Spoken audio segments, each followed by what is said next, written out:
오늘 우리가 함께 상고할 말씀의 제목은 온 집이 구원 얻는 복음입니다. 한번 따라 하십시다. 온 집이 구원 얻는 복음. 혜은이 자매도 날 쳐다보고 그래. 자, 우리 옆 사람과 서로 이렇게 눈으로 인사하면서 이렇게 복을 빌어줍니다. 온 집이 구원 얻는 복이 있으시기 바랍니다.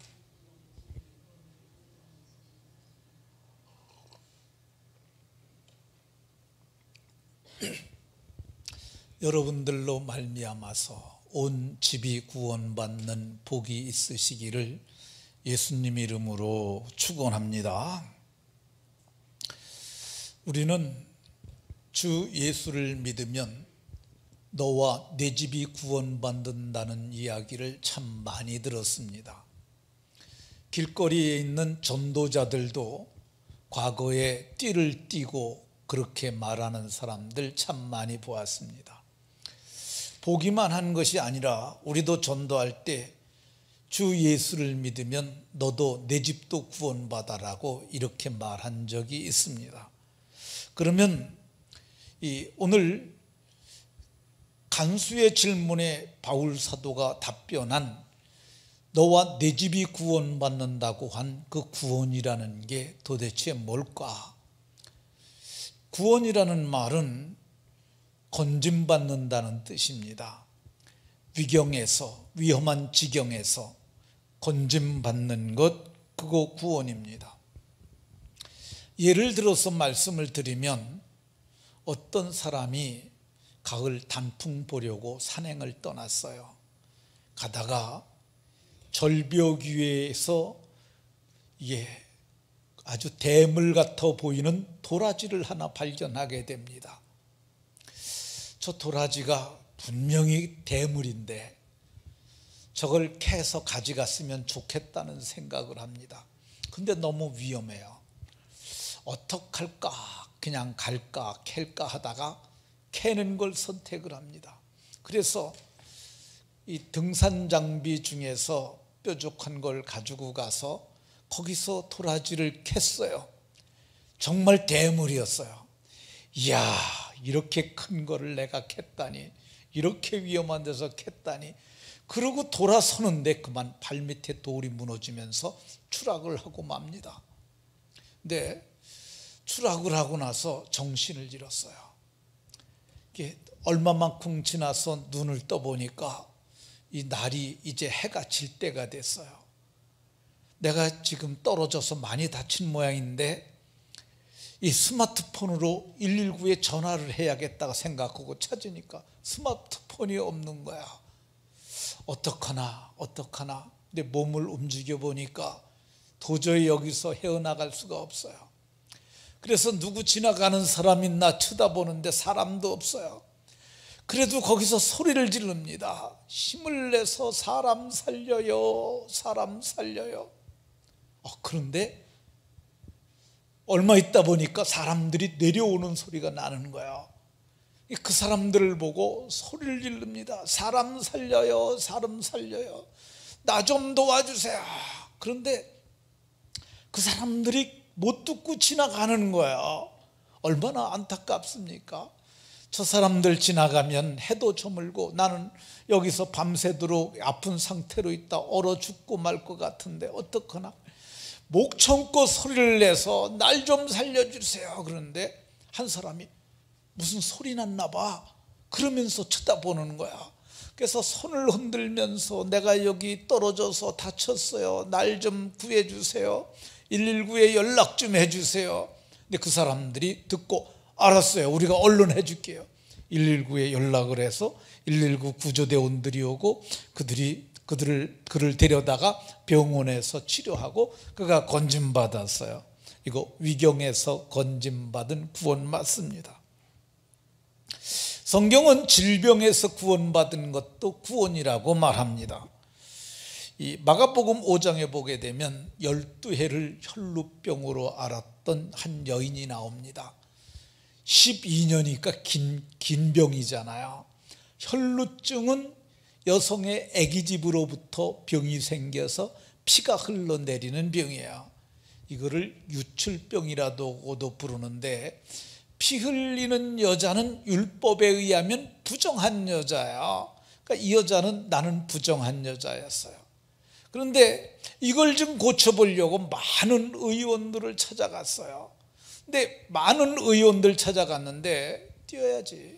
많은 의원들은 대개가 남자들이에요. 남자들에게 여성의 부끄러운 것을 보인다는 것, 이건 수치죠. 그런데 많은 의사들에게 여러 번에 걸쳐서 치료를 받았음에도 불구하고 이게 몸은 몸대로 망가지고 있는 것은 다 허비하고 말았어요. 절망감 속에 있던 이 여인에게 복음이 들려왔는데 그게 예수님 이야기예요. 예수라고 하는 한 선지자가 나타나는데 그분이 나면서 안진뱅이도 고쳤대. 그분이 소경도 눈을 뜨게 했대. 그분이 나병 환자들도 고쳐주셨대. 그분이 죽은 자도 살렸대. 그 얘기를 듣는 그 순간 그 여인에게 담력이 생겼어요. 나도 그분을 만날 수 있다면 고침받을 수 있겠다. 그러던 어느 날 예수님이 그 지경에 왔다는 얘기를 듣습니다. 그래서 수치를 무릅쓰고 이 부정한 여인이 집을 나섭니다. 그리고 길을 가시는 예수님을 만나요. 많은 무리 가운데 지나가시는데 그 틈을 비집고 들어가서 그 뒤로 와가지고 그 옷에 손을 댔어요. 이는 옷깃에 손만 대도 나을 것 같다는 생각에서 됐어요. 대는 순간 혈루의 근원이 마르는 걸 느꼈어요. 이 아랫배부터 시작해서 그리고 흐르던 것이 딱 멈추는 것을 몸이 지각을 했어요. 야, 내가 정말 저분으로 말미암아 나흠을 입었나 봐. 근데 예수님이 가시다가 딱 멈춰섰어요. 그리고 돌아서서 누가 내 옷에 손을 대었느냐. 제자들이 그랬어요. 이렇게 많은데 이 사람 저 사람이 다 됐지 손 안 댄 사람이 어디 있겠어요. 아니다. 믿음으로 내게 옷에 손을 대었고 내게서 능력이 나갔다고 그랬습니다. 더 이상 감출 수 없게 된 것을 안 그 여인이 예수의 발 앞에 무릎을 꿇고 자기에게 일어난 일을 말했어요. 그랬더니 예수님께서 뭐라고 그러셨냐면 내 믿음이 너를 구원하였으니, 내 믿음이 여기서 구원했다고 한 그거는 질병에서의 구원을 말하는 거죠. 영혼의 구원을 말하는 게 아니에요. 그러니까 병에서 건짐받는 것도 구원이라고 말했어요. 가난에서 구원받는 것도, 가난에서 건짐받는 것도 구원이라 할 수 있습니다. 이 가난에서 구원받는 걸 무슨, 가난에서 노여나는 걸 어떻게 구원이라 말할 수 있느냐, 이렇게 말할 수 있는 사람, 말하는 사람도 있을 수 있어요. 근데 성경을 보면 고린도후서 8장에 예수님은 부유하신 분인데 그분이 스스로 가난한 자가 되셨다고 얘기를 해요. 그분이 가난하게 됨으로 말미암아 우리가 부유하게 되었다고 그러는데, 예수님은 얼마만큼 부유하신 분이냐? 만물의 주인이세요. 만물의 주인. 만유의 주라는 말이 그런 말입니다. 만물의 다, 하늘도 땅도 그렇게 부유하신 분이 성경을 보게 되면 목수의 아들로 태어났어요. 요셉이 목수 아니었습니까? 예수님께서 고향에 가서 회당에서 가르칠 때 사람들이 놀라갖고 이 지혜와 그 손으로 이루어지는 이 능력이 도대체 어떤 거냐 그러면서 말하길, 이 사람은 마리아의 아들 목수가 아니냐. 그러니까 예수님의 아버지였던 요셉도 목수고 예수님도 목수셨어요. 목수는 경영인이 아니에요. 목수는 쉬운 말로 하면 일당쟁이죠. 일당. 목수는 하루 일하고 하루도 모는 거니까 이게 가난한 수밖에 없어요. 근데 예수님께서 목수하셨어요. 그러니까 일당 일을 제가 생각하건대 보통 이 아버지 밑에서 이렇게 일을 배운 사람들은 20세 초반이면 기능인이 됩니다. 그러니까 예수님의 목수를 7, 8년은 했다고 봐야죠. 그러니까 7, 8년 동안 목수하셨으니까 예수님 넉넉하시지는 않으셨을 것 같아요. 예수님께서 말씀하시기를 여우도 굴이 있고 공중의 새도 거처가 있는데 인자는 머리 둘 곳도 없다 하시면서 스스로 가난한 지경을 말했어요. 예수님은 스스로 가난을 자취하신 가난이라 할 것입니다. 근데 이 가난은 참으로 우리를 힘들게 합니다. 경제적 가난, 돈이 없는 거죠. 어떤 분이 그래요. 가난은 불편할 따름이지 부끄러운 게 아니라고 그랬어요. 근데 그거는 그래도 먹고 살만한 가난을 얘기하는 거야. 아니, 먹고 살만하니까 불편한 거지 먹을 게 없어 보세요. 그게 불편한 겁니까? 비참한 거지? 생각해 보세요. 제가 어렸을 때 1950년대 우리나라에 정말 보릿고개 있었습니다. 이번에 미스터 트롯의 정동원이라는 아이가 보릿고개라는 노래를 불렀어요. 근데 이게 그 노래가 이렇더라고. 전 한 번도 불러보진 않았는데 기억이 있어요. 아이야 뛰지 말라 배 꺼질라 뭐 물 한 바가지 먹고 뭐 그런 내용이잖아요. 그러니까 너무 먹고 사는 문제가 이게 결부되게 되면 이게 비참합니다. 지금도 세계에 먹을 곳 없어서 보면 나오잖아요. 구호재단에서 애들 먹지 못해서 굶어 죽는다고. 이건 비참한 거예요. 문화적 가난도 가난입니다. 문화적. 우리나라는 정말 조상부 때부터 풍성한 문화유산이 많아요. 근데 그런 거 없는 문화적 빈곤한 사람들 풍성한 삶을 살지 못하죠. 지적 가난도 가난이에요. 글을 모르는 것. 여기는 글 모르는 사람들, 자기 이름 못 쓰는 사람 하나도 없을 것 같은데 이 지적 가난 정말 불편하고 부끄럽죠. 그리고 이게 모르게 되면 엉뚱한 짓들을 많이 해요. 한심한 겁니다. 근데 이것도 가난이라 할 수 있어요. 근데 가장 비참한 가난은 영적 가난이죠. 영적 가난은 영적 무지에서 오는데 이 영적 무지는 마침내 지옥으로 끌려가는 거야. 근데 이거 가난입니다. 근데 예수님 믿으면 이 모든 것에서 다 구원받습니다. 어떤 분들은 제 말에 공감 안 하실 분들도 있어요. 예수 믿으면 베드로 사도가 믿음의 결국 영혼의 구원을 받는다고 그랬지 무슨 이런 것에서 다 구원을 받느냐? 아닙니다. 영혼의 구원을 받게 되면은요 이 모든 것이 다 구원을 받아요. 영혼의 구원을 받는 그 순간 복음을 깨닫게 돼요. 깨닫는 지적 능력이 생겨요. 교회가 들어오고 나서 우리나라의 문맹자들이 다 한글을 깨우치기 시작했어요. 뿐만 아니에요. 기독교라고 하는 종교에는 기독교 문화가 들어 문화적 풍성함이 있어요. 뿐만 아니에요. 예수 믿고 3대만 지나가면은요 제대로 믿는 걸 전제를 합니다. 당대도 그래요. 당대. 예수 믿고 14년만 두 안식이 지나가면 다 먹고 살만합니다. 왜 그러냐면 이게 하나님께서 우리에게 베푸신 은혜이기 때문에 그렇습니다. 그러나 본문이 말씀하는 가장 중요한 구원은 영혼의 구원이죠. 근데 영혼의 구원을 받았다고 해서 구원이 끝난 것 아닙니다.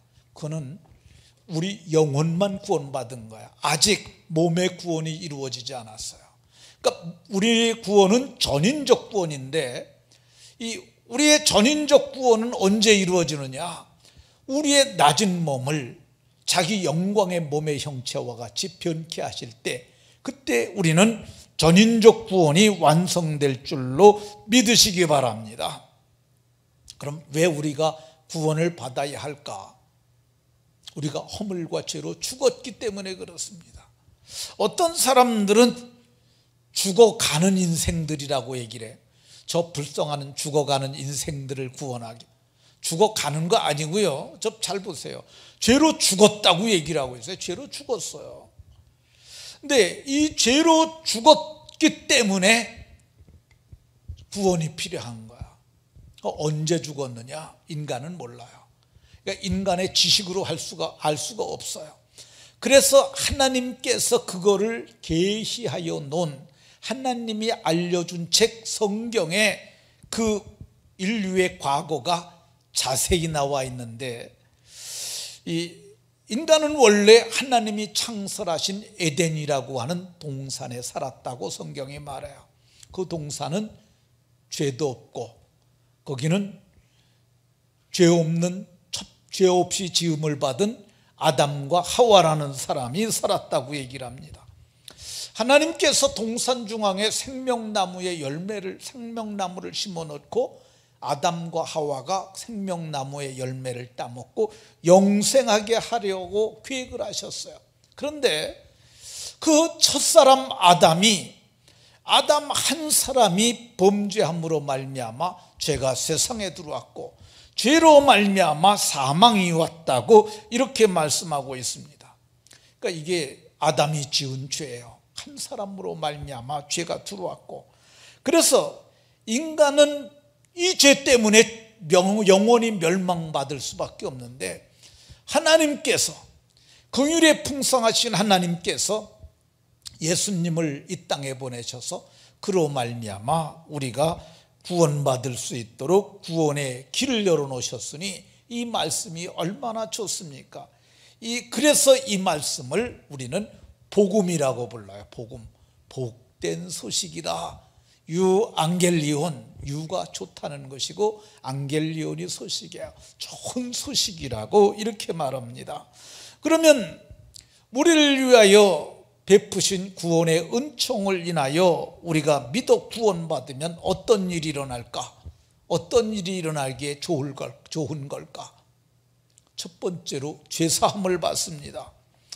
죄의 삭은 사망이라고 하나님이 정해놓으신 법이에요. 이걸 따먹는 날에는 정령 죽으리라. 이게 최초의 입법이죠. 하나님의 법이에요. 그래서 따먹으면 죽는 건데 죄를 져서 우리가 사망에 이를 수밖에 없는데, 그러면 이 죄의 값을 무엇으로 갚을까? 죄 값을 치르는 방법, 성경은 피가 죄를 속하느니라. 피가. 근데 우리의 피는 죄인의 피예요. 죄로 죽은 피예요. 이 피 갖고는 소용이 없어요. 그래서 하나님께서 하나님 아들을, 죄 없으신 하나님의 아들을 이 땅에 보내셔서 그 아들의 피로 우리가 속함을 얻게 하셨어요. 그래서 성경은 자기 피로 영원한 속죄를 단번에 이루사 우리로 하여금 그분과 함께 성소에 들어갈 담력을 얻게 하셨는데, 이걸 알고 깨닫고 믿는 그 순간 우리는 속량, 곧 죄사함, 곧 죄 없이함을 받게 된다고 이렇게 말씀하고 있습니다. 깨닫는 순간 우리가 받는 은혜야. 우리가 뭐 할 거 없어요. 그냥 믿으면 돼요. 그러니까 이보다 더 큰 은혜, 이보다 더 귀한 은혜가 어디 있겠습니까? 죄를 인간이 없앨 수 있는 방법은 없어요. 목욕을 해도 없어지지 않고, 옷을 갈아도 없어지지 않고, 벼슬을 해서 높은 지위를 얻어도 없어지지 않고, 공부를 많이 해서 많은 학문을 받아도 없어지지 않고, 돌을 닦아서 도인이 된 것 같지만 그래도 죄는 없어지지 않습니다. 그런데 어떻게 죄를 사함을 받습니까? 믿기만 하면 구원받지 않습니까? 그러니까 이렇게 놀라운 길을 열어놨는데 이걸 믿지 않고 지옥 간다면은 지옥 가는 것이 마땅하지 않습니까? 하나님이 이렇게 독생자를 보내서 구원 얻는 길을 만들어 놓으셨음에도 믿지 않냐니까 하나님이 이들을 위해서 지옥을 만드셨다고 봅니다. 그러니까 믿기만 하면 죄 사함 받으니까 여러분들 모두 믿으시고, 이거 모르시는 여러분의 이웃들 27일 주일에 영상전도 축제에 초대해서 이 비밀 깨닫고 모두가 구원받게 하는 복이 모두에게 있으시기를 예수님 이름으로 축원합니다. 영원히 구원받으면 어떤 일이 일어날까? 구원받게 되니까 새 생명을 얻습니다. 새 생명. 이 우리 인간에게 있던 생명이 아니야. 생명은 어디에 있는 거냐면 피에 있는 거야. 생명이 피에 있음에, 생명이 피에 있어요. 근데 하나님의 아들 그리스도에게 피 뿌림을 통해서 우리가 속량을 받은 거야. 그러니까 예수의 피가 하나님의 피예요. 그 피가 영생하시는 하나님의 피예요. 그 피가 우리가 피 뿌림을 얻기 위해 택함을 받았고 마음의 뿌림을 받았으므로 우리가 이제는 흠없는 자신을 하나님께 드린 그리스도의 피로 말미암아서 우리가 이제는 영생하는 존재가 되었는데, 그 영생하는 생명을 오늘 성경은 새 생명이라고 이렇게 말씀하고 있습니다. 새 생명을 얻은 것을 자각하시고 새 생명의 사람이 된 것에 합당하게 생각하며 날마다 믿음으로 사시기를 예수 이름으로 축원합니다. 성경은 이렇게 하나님의 피로 하나님의 생명을 받은 사람들을 하나님의 가족, 곧 하나님의 권속이라고 얘기를 해요. 그 사람들을 하나님의 자녀라고 부르는데 어떻게 하나님의 자녀가 되느냐? 아들의 영을 우리에게 보내셔서 우리가 아들임을 자백함으로 말미암아 하나님을 아버지라고 고백함으로 말미암아 하나님의 가족이 되고, 하나님의 가족이 된 자들에게 하나님께서 우리에게 새 영을 주시고 새 마음을 주시는데, 새 마음이 곧 그리스도 예수의 마음이라고 이렇게 말씀하고 있습니다. 너희 안에 이 마음을 품어라. 곧 그리스도 예수의 마음이니. 그러니까 예수님 믿는 사람들은 마음이 두 개예요. 예수님 믿기 전에는 악한 양심이 주장하는 마음 하나밖에 없었어요. 그래서 인간은 모두가 악해요. 우리는 지난 연말부터 조국 사태를 경험했습니다. 근데 그분들이 보면은 계속 거짓말하고 법정에서 싸우고 똑똑한 사람인데 그게 왜 그런지 아십니까? 악한 양심에서 벗어나지 못해서 그래요. 우리는 그를 욕하기보다 거기 저 사람 배후에 있는 마귀가 저를 잡고 역사에서 그렇다고 불쌍히 여기는 마음이 오히려 있어야 합니다. 요즘에 또 출시성을 가진 여자분도 동일하잖아요. 근데 그게 왜 그런 줄 아십니까? 그게 거기에 악한 양심이 저들을 붙잡고 있어서 그래요. 근데 예수 믿게 되면 어떤 일이 일어나느냐? 악한 양심에서, 이 성경을 보게 되면 악한 양심으로부터 벗어나고, 히브리서 10장 22절에 마음에 예수의 핏부림을 통해서 악한 양심으로부터 벗어나는데, 그러니까 우리에게 마음이 하나 더 생긴 거야. 그게 예수의 마음이. 그래서 예수 믿기 전에는 갈등하지 않았는데 나 예수 믿는데 이거 어떡하지? 그래서 이기기도 하고 지기도 하고 그러는 거예요. 그래서 어떤 때 거짓말하고 어떤 때 정직하고 양심을 따라 살겠다고 그렇게 얘기를 하는데, 그 이유가 뭐냐? 그게 영적 싸움에서 이기고 지는 거야. 성경은 그런데 뭐라고 그럽니까? 믿음의 선한 싸움 싸우고 꼭 이기라고 이렇게 말씀합니다. 영혼의 구원을 받으면 어떤 일이 일어나느냐? 지식에까지 새롭게 하심을 받은 자, 새 지식을 갖게 되고요. 그래서 만물을 보는 역사관이 달라요. 그래서 이 만물을 보는 역사관이 달라지고요. 그리고 이렇게 구원받은 존재를 성경은 새로운 피조물이라, 새 존재, 영어로 뉴빙이라고 그러는데 새 존재가 되었다고 이렇게 말씀하는데, 이 존재는 새 나라, 이 사랑하는 아들의 나라로 우리가 옮겨졌고 거기서 시민권을 가지고 살아갈 수 있는 은혜를 입게 됐는 줄로 믿으시기 바랍니다. 이 나라는 흔들리지 않는, 누구도 멸할 수 없는 완성된 나라야. 그러면 이렇게 주 예수를 믿으면 누가 구원을 받을까? 성경이 그래요. 너가 구원받는다, 네가 구원받는다고 이렇게 말합니다. 구원은 그래서 개인적이에요. 너 개인적으로 구원받는 거예요. 어떤 분이 친구들하고 술 먹으면서 천국 얘기를 했어요. 그러니까 한 사람이 야 말하지 마. 나는 천국 갈 수 있다. 네가 어떻게 천국 가냐? 교회도 안 다니면서. 그랬더니 우리 마누라가 다니는데 우리 마누라가 하나님을 뭐라고 그러는지 아냐? 아버지라고 그래. 아버지. 그러니까 하나님이 나한테 장인이 되는 거야.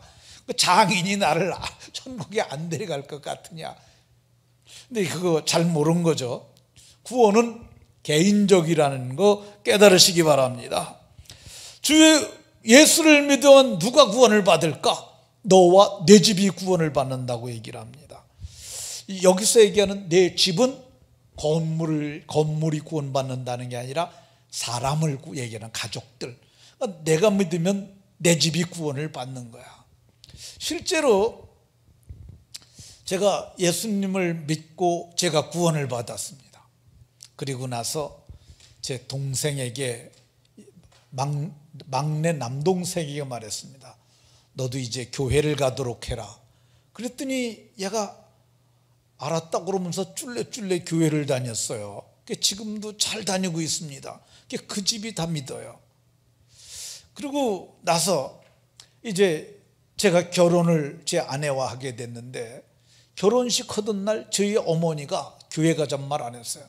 근데 첫 번째 주일에 이제 나도 교회 가야겠다고 따라 나오셨어요. 제 어머니. 그리고 제 여동생이 바로 밑에 여동생이 있는데 그 여동생이 교회를 가더라고요. 가란 말도 안 했는데 갔어요. 그들이 그 남편까지 같이 다니더라고요. 그리고 나서 제일 마지막에 두 번째로 믿은 게 한미숙 권사. 교회를 제가 여기 한국 아파트 백이동 상가, 백일동인가 그 상가 1층에서 했는데, 근데 한 달쯤 지났는데 어느 날 걔가 거기로 왔어요. 그러더니 첫 달부터 11조를 하더라고. 그러면서 지금까지 주의를 잘 지키는데 요새는 영상 예배만 드리고 안 나오고 있습니다. 어쨌든 한민숙 권사가 구원을 받은 거죠. 제일 늦게 구원받은 사람은 저희 아버지입니다. 한 10여 년쯤 전에 저희 아버지가 여기서 세례를 받았어요. 제가 아버지에게 세례를 베풀었어요. 저희 아버지가 그리고 우리 교회에서 한 3년 다니다가 또 요양원에서 계시다가 부름을 받으셨는데 저희 집이 구원을 받은 거죠. 저와 제 자녀들이 지금 애들 다 넷하고 해서 다 믿습니다. 구원이 한국에서 넘어가지고 미국에까지도 이르렀어요.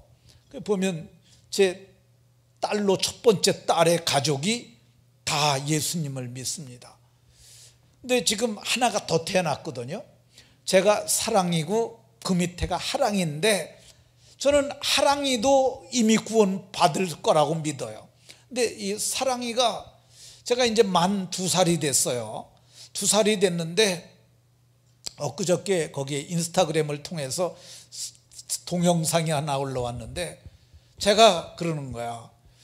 저기 영어로 하나님이 날 사랑해 그거 있는데 열에 가면서 그걸 영어로다 그걸 부르고 있는 거 그걸 찍어놨더라고.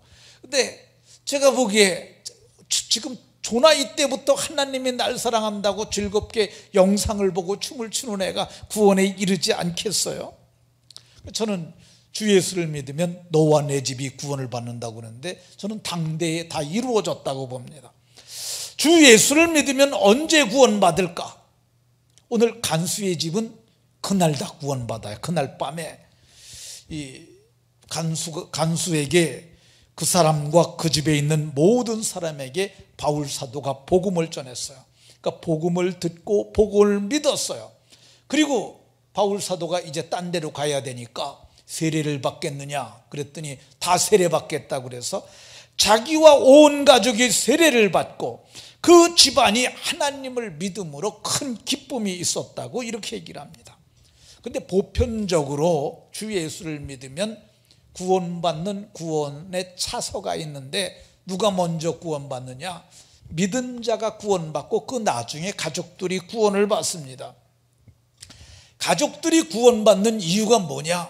저는 선한 영향력 때문에 그렇다고 생각이 됩니다. 그러니까 예수님을 믿으면은 이 그리스도의 향기가 나고요, 이 예수님의 냄새가 나요. 그래서 저들이 영향을 받을 수밖에 없어요. 성경은 뭐라고 얘기를 하냐면, 너희가 예수를 믿는 자들에게 예수님이 너희는 세상의 소금이니 소금이 될 거라고 말하지 않으셨어요. 너희가 이미 소금이 됐다는 겁니다. 이 소금은 뭐 합니까? 맛을 내잖아요. 소금은 부패를 방지하는 당시에는 방부제였어요. 그 영향이죠. 소금의 영향력. 우리에게 그 영향력이 있는 거예요. 예수님이 너희는 빛이라고 그랬어요. 빛의 주기능은 뭐예요?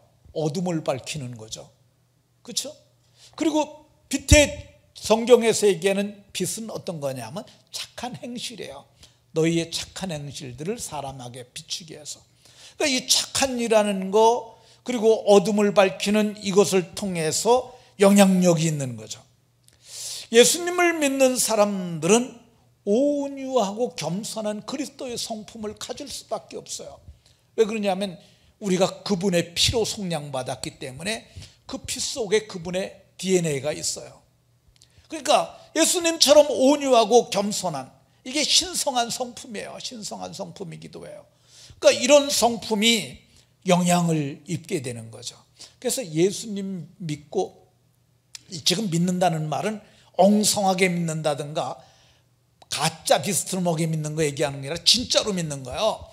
진짜로 믿음을 제대로 믿게 되면은 이게 인품이 바뀝니다. 다 바뀌어버려요.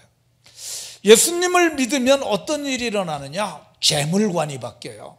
예수님이 뭐라고 그랬냐면 선택하라고 그랬어요. 사람이 재물과 하나님 겸하여 섬기지 못한다. 어떤 사람들은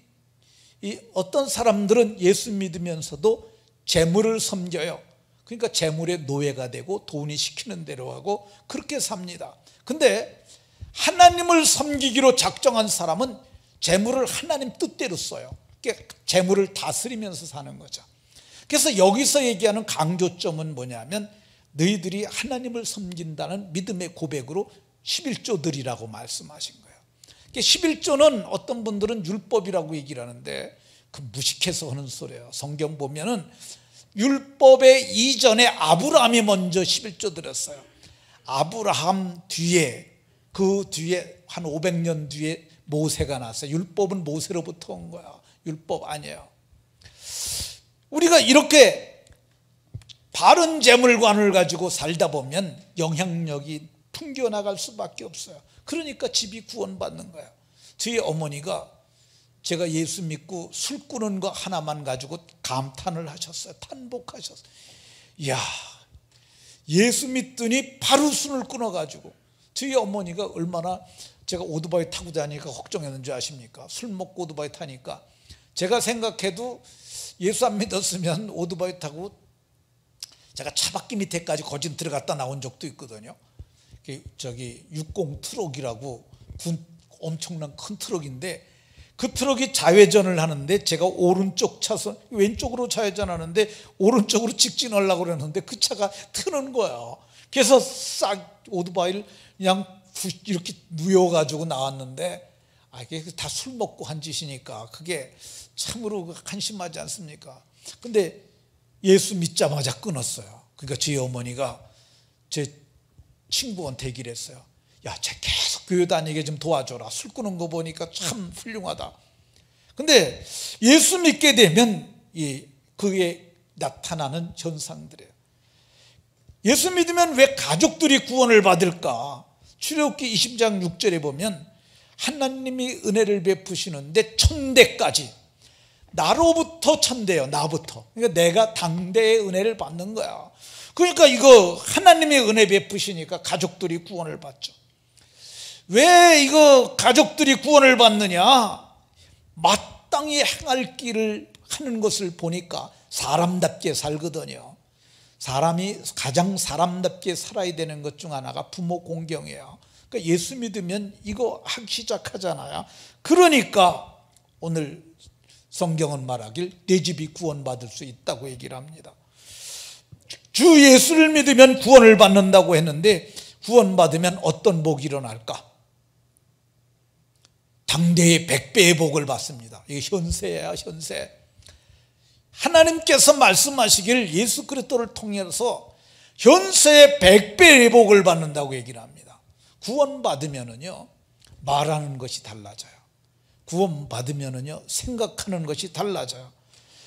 구원받으면 생각에 따라서 판단이 이루어지는데 판단이 달라지고요, 판단이 다르면 행동이 달라지고 좋은 열매를 맺을 수밖에 없어요. 그러니까 다 복되게 되어 있는 거죠. 성경은 말하기를 구원받게 되면 현세에서 복을 받게 되고요, 내세에서는 영생을 얻지 못할 자가 모두가 영생 받는다고 해요. 영생 얻는다는 말이 뭔 말이냐면 천국 간다는 얘기예요. 좀 더 구체적으로 얘기를 하면 무슨 뜻이냐면 천국 간다는 말이 낙원에 들어간다는 뜻이에요. 예수님이 말씀하셨어요. 우편 강도에게 네가 오늘 나와 함께 낙원에 있으리라. 우리가 죽는 그 순간, 이 장막집이 무너지는 그 순간 육체 속에 있던 영혼이 나오게 되는데, 이 영혼이 어디로 들어가느냐? 누가복음 16장에 보게 되면 거지도 죽고 부자도 죽었는데, 거지가 죽어 천사들에게 받들려 아브라함의 품에 들어감과 같이 거지와 함께 했던 그 천사가 구원 얻을 후사들을 위하여 보내심을 받은 그 천사들이 저는 개개인에게 있다고 봅니다. 우리가 어떻게 천국을 찾아가겠어요? 천국이 본향인 천사가 우리가 죽자마자 이제 우리의 영혼이 천사를 보잖아요. 그동안 얼마나 그 장막집에 살면서 고생하셨습니까? 나와 함께 하나님의 낙원을 가십시다. 근데 그 낙원에 들어가는 그 순간 말로 표현할 수 없는 그 지경을 보게 됩니다. 말로 표현할 수 없다는 말이 나쁘다는 뜻이에요. 너무너무 좋은 것을 봐서 말로 표현할 수가 없다는 거야. 사람이 가히 말로 표현할 수 없다는 거죠. 이 증언에 대해서 궁금하신 분들은 유튜브에 박영문이라고 쳐보면 그분이 이거에 대해서 얘기해 줄 수 있습니다. 예수님 믿으면 마침내 어떤 일이 납니까? 영광의 몸을 입고 공중에 끌어올려 주를 영접하게 하시리니 그때에 나와 여러분들이 온전한 구원을 이루고 복을 누리게 될 줄로 믿으시기 바랍니다. 그거 나머지 궁금하시면 유튜브에 들어가서 천국이라고 쳐보면은 수많은 간증들이 나오는데 다 100% 믿을 건 못 되고 한 60%는 괜찮으니까 이렇게 보셔도 좋습니다. 그러면 우리의 남은 가족들이 구원받게 하려면 어떻게 해야 될까? 구원받으려면 마음이 열려야 돼요. 바울 사도께서 이 빌립보 지경에 갔을 때 루디아라고 하는 자주장사가 있었는데 주께서 마음을 열어 루디아의 마음을 열어 바울의 말을 청종하게 하신지라. 청종은 따르게라는 뜻이에요. 그러니까 바울이 말을 하는데 주께서 마음을 열어놓으셨어요. 근데 마음이 열려면 어떻게 해야 되느냐? 호감이 가야 마음을 열어요. 호감이 가면 귀를 기울이기 시작하는 거야. 근데 자식이 여럿이 있더라도 아버지가 듣는 아들이 있고 안 듣는 아들이 있어요. 근데 안 듣는 아들이라 할지라도 아버지가 듣게 하려면 어떻게 해야 되느냐? 선물을 하나 하는 거예요. 선물을. 근데 좀 좋은 선물을 하나 하는 게 중요합니다. 아버지에게 좀 비싼 선물, 그러니까 좋은 정장 한 벌 해드리면은 아버지 마음이 달라집니다. 그게 한 50만 원 정도 쓰세요. 50만 원 정도. 아버지 구원받게 해드리면은 여태까지 부려온 거 다 만회할 수 있어요. 그러니까 50만 원 정도 쓰는 거예요. 그리고 마음이 열리면은 이번 주가 마음 열게 선물하는 주가 아니고요. 다음 주에는 건하게 밥을 한번 사세요. 근데 저도 사실은 이게 싸구려만 추어탕하고 갈비탕 그런 것만 먹어가지고 비싼 음식을 잘 먹을 줄 모르는데 청년들이나 저런 사람한테 물어봐가지고 어디 좋은 식당 있냐고 그래서 모시고 가요. 가가지고 아버지에게 권하게 부모님에게 한번 사드려 보세요. 그러면 맛있는 거 먹으면 어떻게 고집사 마음이 나빠요, 좋아요? 좋지, 그치, 그래. 그러니까 그렇게 하는 거예요. 그러니까 저희 좋은 음식으로 한번 대접을 하는 거예요. 그러면서 밥 먹고 난 다음에 아버지한테, 아버지 이번 주일날 저희 집에 한번 오세요. 제가 점심 권하게 사겠습니다.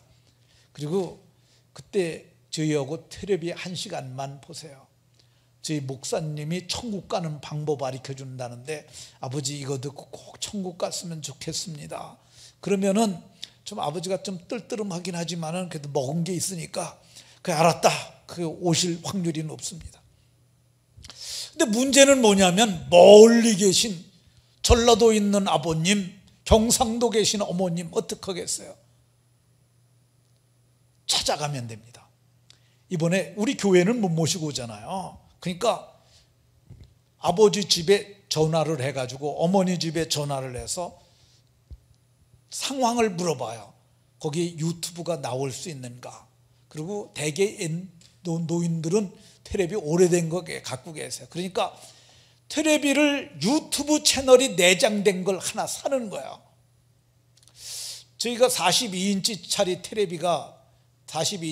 텔레비가 그게 유튜브 채널이 내장된 국산 30만 원이면 삽니다. 70세 이상은 10만 원씩 지원해 드립니다. 그러니까 전라도에 계신 부모님 텔레비 사주가지고 간다 그러면 10만 원 지원해 드릴 겁니다. 그 대신 사진 찍어서 보내줘야 돼요. 그거 해가지고 우리 아버지 20만 원이면 되잖아요. 42인치 정도면은 25평 이하에서는 볼만해요. 20만 원만 주고 사는 거잖아요. 또 교회는 이렇게 착한 일 하니까 하는 거고. 근데 이거 가지고 너무 아깝게 생각하지 마시고 돈을 쓰세요. 부모님께 손을 쓰면은 이게 내 주머니 나가는 것만 생각하지 말고 하나님이 주신다 이 생각을 하세요. 왜 그러냐면 부모를 공경하면은 땅에서 잘 되고 장수하리. 잘 된다는 표현이 너 쓴 거 내가 채워주고도 넘치게 하시겠다는 거예요. 그러니까 이거 사가지고 가서 예배를 하는데 어떻게 하느냐, 예배를 잘 드려야 돼요. 딴전 피고 왔다 갔다 그러면 안 되고. 영상 사진 하나 보세요. 김대조 장로님께서 이게 보내주신 사진인데, 김대조 장로님이 그 옆에 계신 경영실 성도님 부부, 이 부부를 초청을 했어요. 근데 장로님이 재작년쯤에 저분들을 갖다가 우리 구원받는 복음 전하는 날 초청을 했어요. 근데 저 두 분 사이가 사돈 관계야. 사돈을 예수 믿게 하는 게 쉽겠어요, 어렵겠어요? 이거 진짜 어려운 거예요. 저는 그래서 김대조 장로님 참 훌륭하시다고 그렇게 생각이 듭니다. 이게 모시고 오고, 그리고 그 다음에 계신 분이 김순례 권사님이에요. 같은 목장이신 것 같아요. 여성 목장. 근데 멀지 않으니까 우리 집 오시라고 그래갖고 함께 예배하자고 그래갖고, 그래서 이게 그 옆에는 부인 되시는 김무한 권사님이고요. 그렇게 예쁘게 딱 군대처럼, 저 양반이 군대 출신이라 그러니 딱 줄 맞춰서 딱 해갖고 예배 잘 드렸는데, 제가 보기에 저렇게만 예배 드리면은 구원받는 복음 듣고 회심할 수 있다고 생각이 듭니다. 근데 저분이 이제 52인치 텔레비를 보셨어요. 근데 제가 65인치가 좋은 게 나왔다고 그랬더니 이번에 65인치를 바꾸셨어요. 근데 제가 그러잖아요. 이거 텔레비 바꾸잖아요. 근데 이게 보면은 세상이 달라진다니까요. 이게 세상이 뭡니까? 눈에 보이는 거잖아요. 텔레비 많이들 보잖아요. 근데 이거 유튜브 채널이 있는 거로 들어가 보게 되면은요, 거기 뭐가 나오냐면 간증을 비롯해서 창조, 과학의 나쁜 것들도 많아요. 근데 이제는 골라서 봐야지 뭐. 그러니까 그거 많으니까 그거고 영적 유익이 적지가 않아요. 그러니까 이걸 보시면서 아는 것과 믿는 것에서 자라가는 거죠. 말씀을 마치도록 하겠습니다. 모두가 정말 어두워져가는 마지막 한때, 모두가 환난했다라고 그러는데 우리는 이때를 기회로 만들어서 부모님들 다 영상으로 초대해서 구원받게 하는 복이 있으시기를 예수님 이름으로 축원합니다.